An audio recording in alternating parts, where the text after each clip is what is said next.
What if the scraggiest colt at the auction, the one selling for a single dollar because nobody else would bid, carried bloodlines so rare that experts would travel across the country just to see him?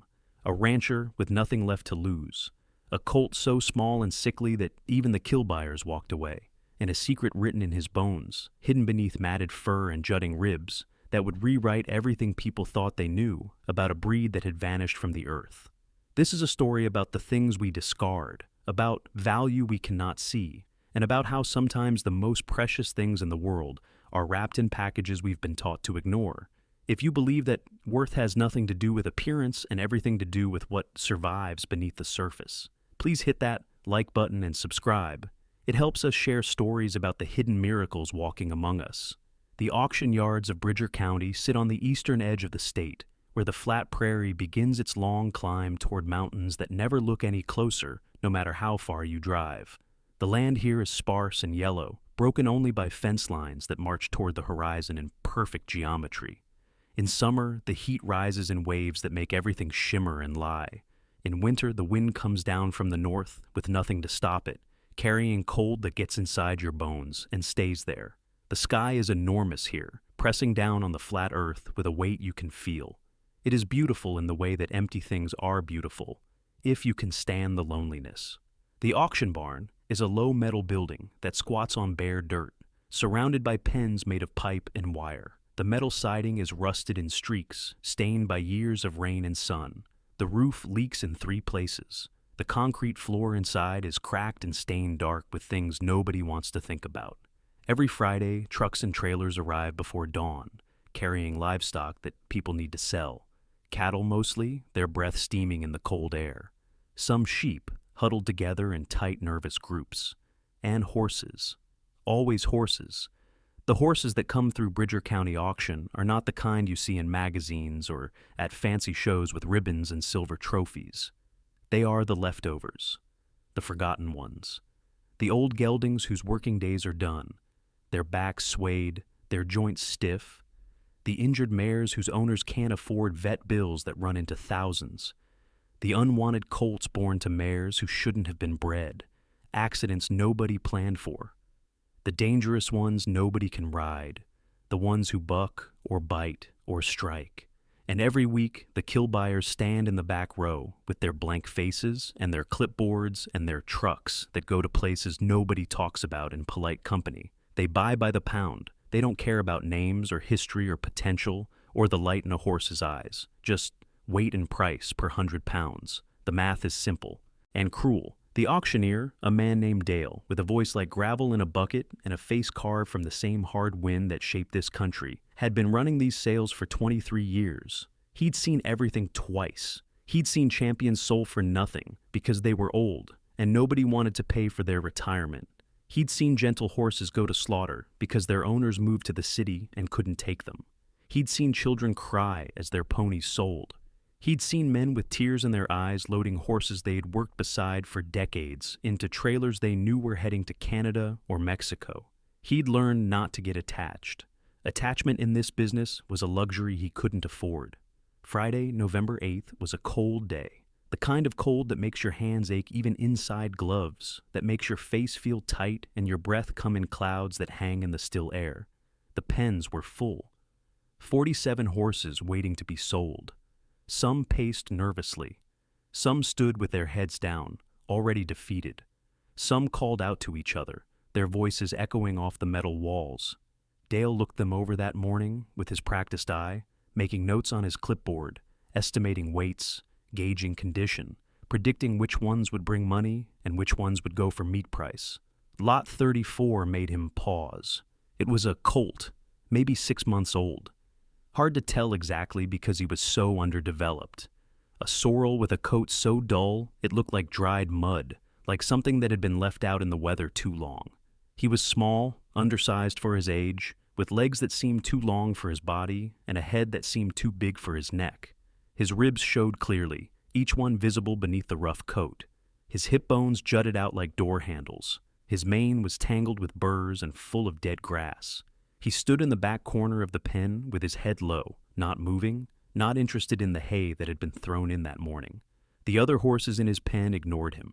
Dale had seen colts like this before, born to a mare nobody was watching, weaned too early by an owner who didn't care or didn't know better, fed poorly or not fed enough. Probably sick with something.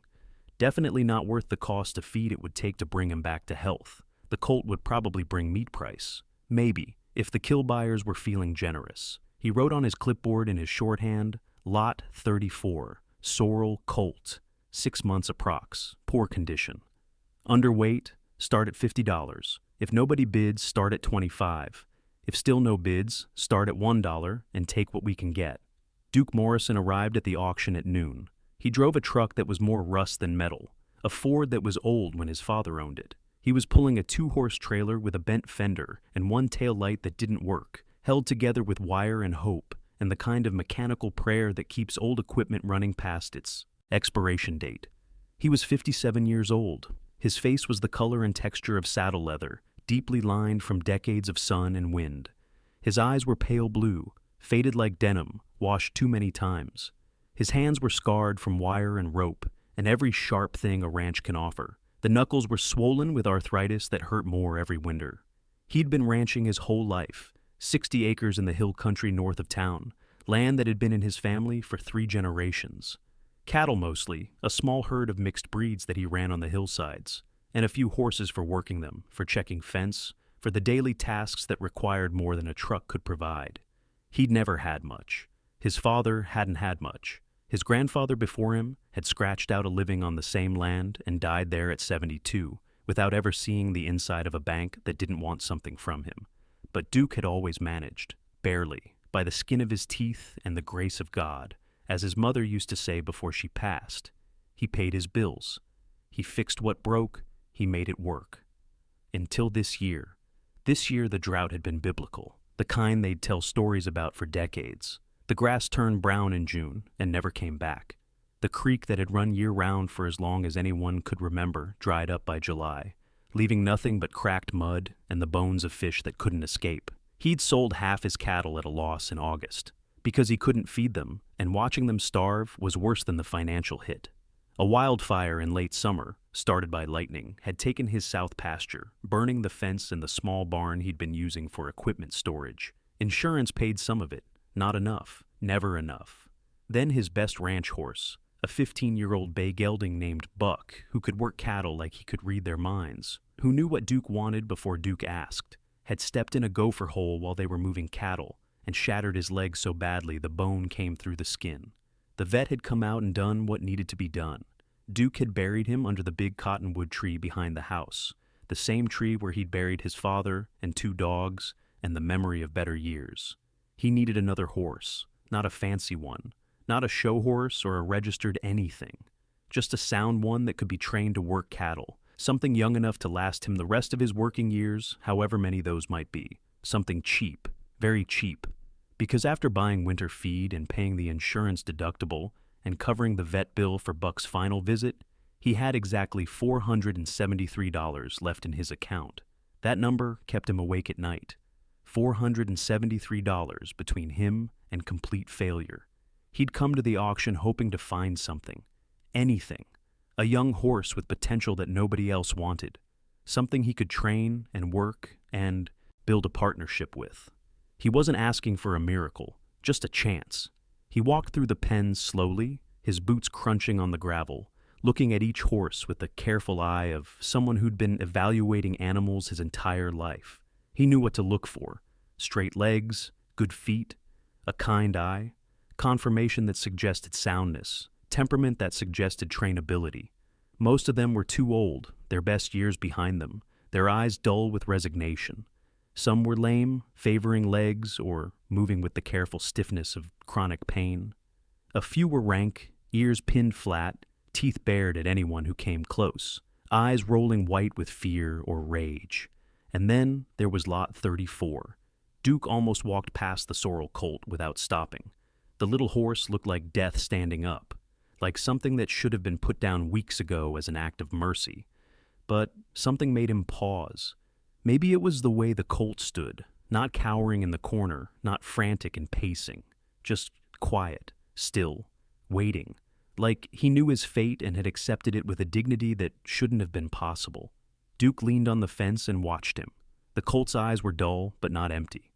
There was still something there, some spark that hadn't quite gone out. His ears, beneath the tangles of forelock matted with mud, tracked the movement around him. He was aware, present, not broken, just defeated. Duke knew that feeling. He'd seen it in his own mirror lately. He studied the colt's conformation as best he could beneath the poor condition, looking past the jutting bones and rough coat to the structure underneath. The legs were straight, no wind puffs, no signs of injury. The hooves, though overgrown and cracked and neglected, showed good bone beneath them. The angles looked right. The shoulder was steep but not terrible. The hip was weak but would fill out with age and proper feed. The back was short and strong, and there was something about the head. It was refined, almost delicate, the kind of refinement you didn't see in common ranch horses. The muzzle was small and soft. The eyes were large and set wide apart, with a depth that suggested intelligence. The ears were small and curved inward slightly at the tips. The profile, beneath the rough coat and jutting bones, had an elegance that didn't match the rest of the picture, like a piece of fine china sitting in a trash pile. Arabian, Duke thought, or part Arabian at least. Maybe quarter-horse cross, or maybe something else entirely. The colt turned slowly and looked directly at him. Their eyes met across the distance, and Duke felt something he hadn't felt in months, a small spark, a flicker of hope that maybe, just maybe, this broken thing could be fixed, that maybe saving something else would be a way of saving himself. The auction started at 1 o'clock, the barn filled with buyers, ranchers in work coats and caps, their faces weathered and tired, a few families looking for pleasure, horses for their kids, mothers clutching daughters' hands, the kill buyers in the back, standing apart, patient as vultures waiting for the inevitable. Dale's voice boomed through the crackling speakers, fast and rhythmic, the ancient chant of auctioneers that sounds like a language of its own. He called out lots and took bids with practiced efficiency. Duke sat in the middle section, his hands folded in his lap, his hat pulled low over his eyes. He watched lot after lot go through. Good horses selling for more than he could afford. A nice paint mare went for $1,200. A young quarter horse gelding brought $900. Bad horses selling for meat price, which made his stomach turn. An old mare with swollen knees went for 270 pounds at 40 cents a pound. The math was simple and horrible. Finally, lot 34. 2 handlers brought the sorrel colt into the ring. He walked with his head low, his hooves dragging, stumbling slightly on the uneven ground. One of the handlers yanked on the rope. The colt flinched but kept moving. The crowd went quiet. Someone in the front row laughed. Someone else made a comment Duke couldn't hear but could guess the content of. The colt just stood there in the center of the ring under the harsh lights, small and defeated and waiting for whatever came next. Lot 34, Dale called out, his voice echoing off the metal walls. Sorrel colt, 6 months old, give or take. Needs some groceries, but he's sound far as we can tell. Good prospect for someone with time and patience. Let's start the bidding at $50. Do I hear 50? Silence. Nothing but the shuffle of boots and the distant sound of horses moving in the outside pens. $40. Still nothing. The crowd was already losing interest, looking at their phones, checking their sale catalogs for the next lot. $25. Do I hear 25? A kill buyer in the back, a man with a face like stone and eyes that showed nothing, raised his hand slowly. His expression never changed. This was just business. Dale's gavel hovered. 25 from the back. Do I hear 30? The colt raised his head slightly, looking around the ring with those large, intelligent eyes. Looking for something. Someone. Some reason to hope. Duke's hand went up before he could think about it. His heart was pounding. $30. The kill buyer raised his hand again, without hesitation. 35. The room was watching now. Not because the colt was valuable. Nobody thought that.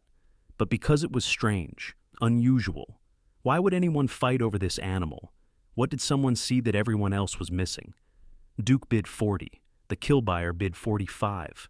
His expression still hadn't changed. He was doing math in his head. Pounds times price per pound. Feed cost for a week versus processing fee. Profit margin, Duke bid 50. His hands were shaking now. $50 was already more than the colt was worth by any rational measure. The kill.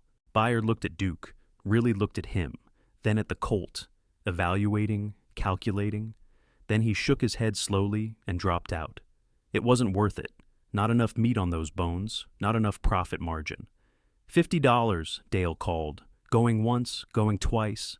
His gavel came down with a crack that echoed through the barn. Sold to the gentleman in the middle. See the clerk to settle up. The colt's ears flicked forward, just slightly. Duke walked to the office with his wallet in his hand, feeling lightheaded. The clerk, a woman named Ruth, who'd been working the auction as long as Dale had been running it, took his information without looking up. $50, she said, plus $15 for the health certificate and brand inspection. $65 total. Duke pulled out 3 20s and a 5. The money felt heavy in his hands. $65. That left him with $408 for the rest of the winter, for feed, for emergencies, for everything. Ruth stamped the paperwork with practiced efficiency and handed him a worn rope halter and a frayed lead rope. Trailer 12. Good luck with that one. You're gonna need it. Duke walked to the back pens where his trailer was parked among dozens of others. The November sun was already low, the shadows long. The temperature was dropping. The colt had been moved to a small holding pen, standing alone. Duke opened the gate slowly. The hinges squeaked. The colt's head came up. He took a step back, his thin legs trembling, his whole body tensing for whatever came next. Easy, Duke said softly. His voice was gentle, calm. Easy now. I'm not gonna hurt you. The colt watched him with those large dark eyes, waiting. Duke approached slowly, the halter hidden behind his back so as not to spook him. He reached out and let the colt smell his hand. The colt's nostrils flared, taking in his scent, evaluating, deciding. He didn't bite, didn't strike. He just stood there, shaking, every muscle tight with fear and exhaustion. Duke slipped the halter over his head gently. The colt didn't fight. His head dropped slightly as if the weight of the halter was the weight of surrender. Duke led him out of the pen and toward the trailer, moving slowly, letting the colt set the pace. The little horse followed, his hooves dragging slightly in the dirt, leaving tracks that looked too small to belong to something that should be strong. When they reached the trailer ramp, the colt stopped. His whole body went rigid. His eyes rolled slightly. Trailers meant bad things. Trailers meant leaving. Trailers meant loss. Duke didn't pull. He just stood there, the rope loose in his hand, waiting, giving the colt a choice. After a long minute, the colt took one trembling step up the ramp. The metal clanged under his hoof. He flinched but didn't retreat. Then another step, and another. He walked into the trailer and stood in the corner, head low, sides heaving. Duke closed the door gently, securing the latch. He leaned against the trailer for a moment, his own heart pounding. As he drove out of the auction yard, gravel crunching under his tires, he looked in his mirror at the trailer swaying behind him. "What the hell have I done?" he whispered to himself. "I just spent $65 I don't have on a horse that might not live through the week. A horse that might cost me another $1,000 in vet bills. A horse that might never be sound or useful or worth the feed it'll take to keep him alive." But he didn't turn around. He kept driving north, toward home, toward his small, failing ranch, toward whatever came next. The ranch was 40 minutes north, up a winding road that climbed into the hills where the prairie gave way to juniper and pine. The land changed as you climbed, becoming rougher, more broken, more beautiful in its harshness. Duke's place was small but neat, everything in its place because that's how you survived when you didn't have money for waste. A house that was older than he was, its white paint peeling, but its roof sound. A barn with 6 stalls, built by his grandfather with hand-hewn beams that would outlast them all. A round pen with panels he'd welded himself. Pastures carved into the hillside, brown now from drought but still fenced and waiting for rain that might never come. He backed the trailer up to the barn carefully and opened the door. The colt didn't move. He stood in the corner, trembling, his eyes wide. Duke climbed into the trailer, his boots loud on the rubber mats. He took hold of the lead rope gently. "Come on, boy, let's get you home." The colt stepped backward down the ramp, his legs so unsteady that Duke thought he might fall. But he made it. His hooves touched solid ground, and he stood there, swaying slightly, looking around at this new place with confusion and fear. Duke led him into the barn, into a large stall bedded deep with fresh shavings that smelled of pine and comfort. He hung a hay net full of soft grass hay, the good stuff he'd been saving. He filled a bucket with clean, cold water from the well. The colt went immediately to the water and drank. Long, desperate gulps, water spilling from his mouth, running down his chest. Duke watched until the bucket was half empty, then gently pulled it away. Easy. You'll make yourself sick if you drink too much too fast. That night, Duke sat on an overturned bucket outside the stall, just watching in the dim light of the barn. The single bulb cast long shadows. The colt ate a little hay, pulling it from the net with careful bites. He drank more water. He lay down in the shavings with a heavy sigh, his legs folding beneath him, and for a moment Duke thought he might not get back up. But his sides kept moving, breathing, living. Duke pulled out his phone and opened the photos he had taken at the auction before the bidding started. He zoomed in on the colt's face, studying it in the harsh light of the phone screen. That refined head, those wide-set eyes, the small, delicate muzzle, the slightly dished profile, the small, curved ears. Something about it nagged at him, pulled at memories of horses he'd seen in magazines when he was younger. He opened his laptop when he got back to the house, sitting at the kitchen table with a cup of coffee gone cold. He started searching. Arabian horses, characteristics, bloodlines, history. He read for 2 hours, following links down rabbit holes of information. He learned about the desert horses of the Bedouin, about the breeding programs in Europe, about the specific characteristics that define the breed. The more he read, the more convinced he became. This wasn't just part Arabian. The bone structure was too consistent. The head shape was too refined. The way the tail, even matted and thin, seemed to want to arch high. The way the colt moved with a floating grace despite his condition. This colt had significant Arabian blood, maybe more than half, maybe 3/4, maybe pure, but that was impossible. A purebred Arabian colt wouldn't end up at a kill pen auction selling for $1, would it? The next morning, Duke called the vet. Dr. Tina had been treating his animals for 15 years. She was practical and honest and didn't sugarcoat things, which he appreciated. She told you when an animal was too far gone to save. She told you when you were wasting money. She was also kind in a quiet way that didn't make a show of itself. She arrived that afternoon in her truck with the dented bumper and the mobile clinic built into the back, a white box filled with everything she needed. She walked into the barn and stopped at the colt's stall. Her expression changed. "Oh, Duke," she said quietly. "What did you do?" "I know," he said. "I know how he looks. But just look at him. Really look." Tina stepped into the stall carefully. The colt watched her but didn't move, too weak or too resigned to care. She ran her hands over him methodically, feeling bones, checking joints, pressing gently on his ribs. She listened to his heart and lungs with her stethoscope. She looked at his teeth to verify his age. She examined his hooves, picking up each one carefully. She took his temperature. When she finished, she stood there with her arms crossed, looking at the colt with an expression Duke couldn't quite read. He's malnourished, severely. Probably has worms. A heavy load based on his condition. His hooves need major work, trimming and probably treatment for cracks. He's got some kind of respiratory infection. I can hear fluid in his lungs. And she paused, looking at Duke with something like wonder in her eyes. He's beautiful. What? Look at him, Tina said. Under all this, the bone structure, the balance, the refinement. This isn't some scrub ranch horse. This isn't even a decent grade horse. This colt has breeding. Good breeding. Really good breeding. Duke felt his pulse quicken. You see it too. The Arabian characteristics. Tina pulled out her phone and took several photos from different angles. The colt's head. His profile. His overall conformation. I want to send these to someone. A friend of mine who specializes in Arabian bloodlines. She's on the faculty at the State University. If I'm right about what I'm seeing here, and she looked at him seriously, you might have stumbled onto something significant. Or I might have wasted $65 on a dying horse. Tina smiled slightly. That too. But I don't think so. She left him with antibiotics, a broad-spectrum wormer, and detailed instructions for feeding. Small meals, 4 times a day if he could manage it, good quality hay. No grain yet until his gut adjusted and the worm load decreased. Too much too fast would kill him as surely as starvation. Duke followed her instructions exactly. Every morning at 6 and again at noon, every evening at 6 and again at 10 before bed, he fed the colt. Small portions of soaked hay pellets that were easy to digest, handfuls of grass hay, clean water always available but monitored so he didn't gorge. Every day he cleaned the stall and checked for signs of improvement or decline.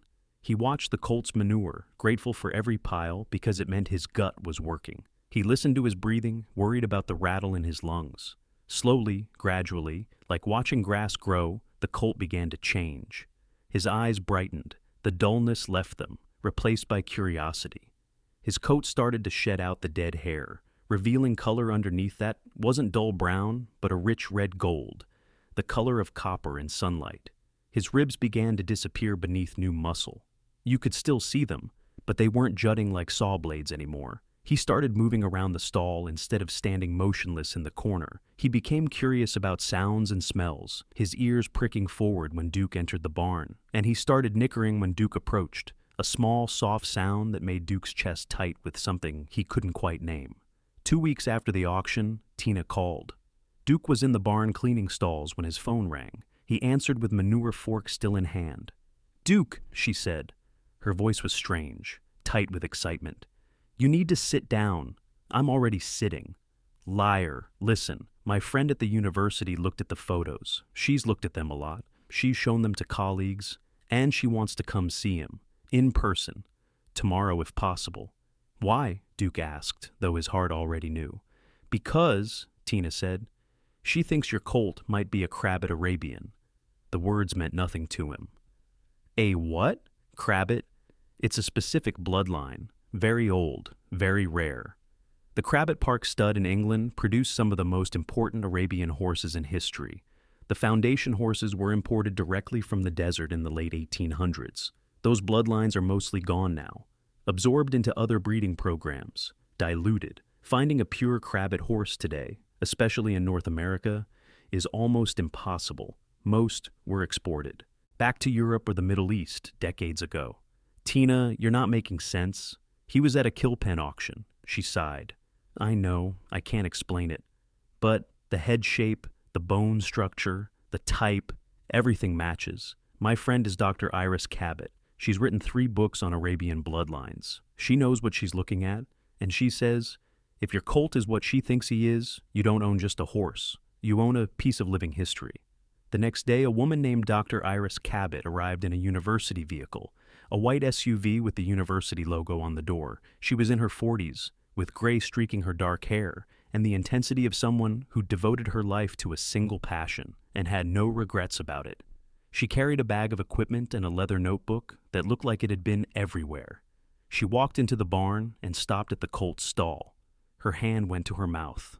"Oh my God," she whispered. Duke stood back, his arms crossed, watching, trying not to hope.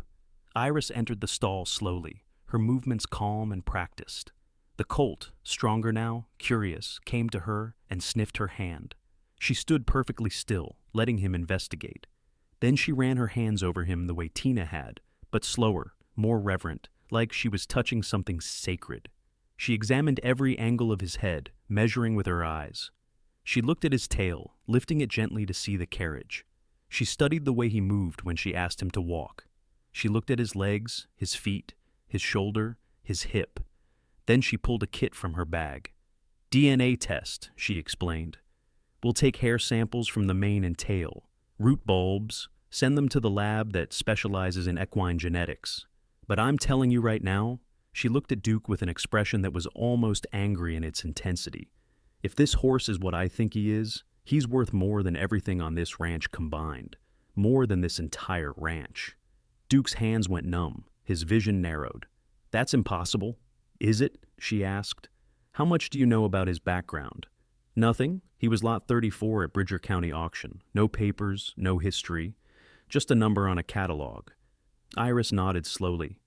"Sometimes horses get lost, stolen from breeding farms, sold by people who don't know what they have. Sometimes registry papers get lost in barn fires or floods or simple neglect. Sometimes people die and their animals end up in the pipeline with no one to speak for them. Sometimes," she looked at him, "miracles slip through the cracks." She took the samples carefully, pulling hairs with root bulbs attached, placing them in labeled tubes that she sealed and dated. The lab will take 3 to 4 weeks. Until then, she looked at him seriously. Don't tell anyone what you might have here. Don't post photos on social media. Don't talk about him. Because if I'm right, if the DNA confirms what I think it will, there are people who would pay 6 figures for this colt. Maybe more. Private collectors, breeding programs. Maybe 7 figures if he's really what I think. Duke couldn't breathe. The barn tilted. Iris put a hand on his shoulder. Take care of him. Get him healthy. And wait. I'll call you the moment I know anything. The 3 weeks that followed were the longest of Duke's life. Every day felt like a year. He cared for the colt obsessively, checking him constantly, worried about every cough. Every moment he seemed less than perfect. The little horse continued to improve. His weight came back steadily. His coat gleamed. His eyes were bright and curious. He started playing in his stall, tossing his head, bucking playfully when Duke brought food. Duke started teaching him basic things: to lead properly without pulling, to pick up his hooves for cleaning, to stand tied without panicking, to accept grooming without fear. Phoenix learned fast, faster than any horse Duke had trained, and he'd trained dozens over the years. The colt was intelligent and willing, and surprisingly trusting, for a horse who'd been through what he had. He seemed to understand that this human was different, that this place was safe. Every night, Duke sat on the bucket outside the stall and watched him, and wondered, and hoped, and tried not to let himself believe, because believing would make the disappointment unbearable if it turned out to be nothing. The call came on a Tuesday afternoon 3 weeks and 4 days after Iris's visit. Duke was mending fence in the north pasture, the work mindless and soothing, when his phone rang. Iris's name on the screen. He answered with shaking hands. His voice came out rough. "Duke," she said. Her voice was breathless. The DNA results came back, and he could barely speak. He's pure, 99.8% probability. His bloodlines trace back to horses imported from England in the 1920s. Horses that were thought to be lost. Horses from the original Crabbit Park stud. Duke, you have one of the rarest horses in North America standing in your barn. Maybe one of the rarest in the world. The world tilted. Duke sat down hard on the ground, his back against a fence post. The phone pressed to his ear. How is that possible? We're still trying to figure that out. But I found something. I've been digging through old records. There was a small breeding program in Montana, very private, very exclusive. The owner was a woman named Margaret Sutherland. She'd imported several Crabbit horses in the 70s, before the export restrictions tightened. She bred them carefully for 40 years. When she died 7 years ago, her horses were sold at a state auction. Most of them went to good homes, established breeding programs. But some, Iris paused, some slipped through the cracks, got sold to people who didn't know what they had, got resold again and again. Phoenix's dam was probably from that program. Somehow she ended up pregnant. Somehow the colt ended up at Bridger County with no papers and no one, knowing what he was. What does this mean? Duke asked. His voice sounded distant. It means, Iris said carefully, that you can register him, prove his bloodlines, document his heritage, and it means he's worth a fortune. Breeding rights alone could be worth hundreds of thousands of dollars. His value as a living example of pure Crabbit bloodlines is almost incalculable. Duke couldn't speak. His throat was closed. She continued gently. There are people who want to buy him, sight unseen, based just on the DNA. I've already had 8 calls from breeders across the country and 2 from Europe. I haven't told them where he is or who owns him. But Duke, she said, you need to decide what you want to do. Duke looked across his drought-stricken land, at his small barn that needed paint, at his rusted truck, at the fence he was mending with wire that was older than he was. He thought about the $65, about $408 remaining, about the colt standing alone in the auction ring while people laughed. I need to think, he said. Take your time, but not too long. Word is spreading in the Arabian community. People talk. People know something significant was found. He hung up. That night, Duke sat in the barn with Phoenix. The colt, sensing something, came to him and rested his elegant head against Duke's chest. Duke wrapped his arms around him, breathing in the smell of horse and hay and second chances. I could sell you, he whispered into the colt's mane. Pay off everything. Buy new equipment. Fix this place. Never worry about money again. Buy land. Hire help. Retire someday. Phoenix's warm breath stirred his shirt. The Colt's eyes were half closed, trusting, content. But you trusted me. You came back from nothing because I gave you a chance. Because I saw something in you that nobody else saw. How do I sell that? How do I put a price on what that means? The offers started coming. First dozens, then hundreds. Iris called every day with new ones. A breeding syndicate in California offered $200,000. A private collector in Texas offered $300,000. A European breeding program offered €400,000. Then someone offered $500,000. Cash. Immediate. Duke's hands shook every time he looked at the numbers. $500,000. For a horse he bought for $65,000. For a horse that was 3 weeks from death when he found him. But every time he thought about saying yes, about accepting one of these offers and changing his life forever, he walked into the barn, and Phoenix would nicker that soft greeting and come to the stall door and rest his beautiful, refined head against Duke's shoulder. And Duke couldn't do it. He couldn't sell him, not for any amount of money. 6 months after the auction, Iris came back to the ranch. She brought paperwork, official registration papers from the Arabian Horse Association proving Phoenix's bloodlines, pedigree charts going back 7. Generations to horses with names like Skowronek and Rykam and Bahrain, horses that were legends, horses that existed now only in photographs and in the bloodlines of their descendants. Duke, she said, standing in the barn, I need to know. What are you going to do? Duke looked out at the pasture where Phoenix was grazing. The colt was magnificent now. His coat gleamed like copper in the afternoon sun. His tail arched high, floating like silk. He moved like water, like poetry, like something that didn't belong in this rough country, but somehow fit perfectly. I'm keeping him, Duke said. Iris stared at him. You're walking away from millions of dollars, literally millions. There's a new offer. A breeding consortium wants to buy him for $1.2 million. I'm keeping him, Duke repeated. His voice was steady. Not for his bloodline, not for his value, not for what he might produce or what he represents, for what he taught me, that the things we throw away are sometimes the most precious, that what the world sees as worthless might be priceless, that worth isn't measured in dollars, that sometimes the broken things we save are the things that save us. Iris smiled. It was a sad smile, but a real one. Then let's make it official. They registered Phoenix under Duke's name. The horse that nobody wanted, the horse that sold for $1, became a registered purebred Crabbit Arabian, with papers proving bloodlines people had thought were lost forever. His registered name was Phoenix Crabbit Morrison. His barn name was just Phoenix, because that's what he was. Something risen from ashes. Duke didn't breed him for profit. He refused all breeding requests. He didn't sell him. He didn't syndicate him. He didn't do any of the things that people told him he should do. He trained him gently, patiently, the way you train a horse you plan to keep forever. Phoenix became everything Duke had hoped for, and more.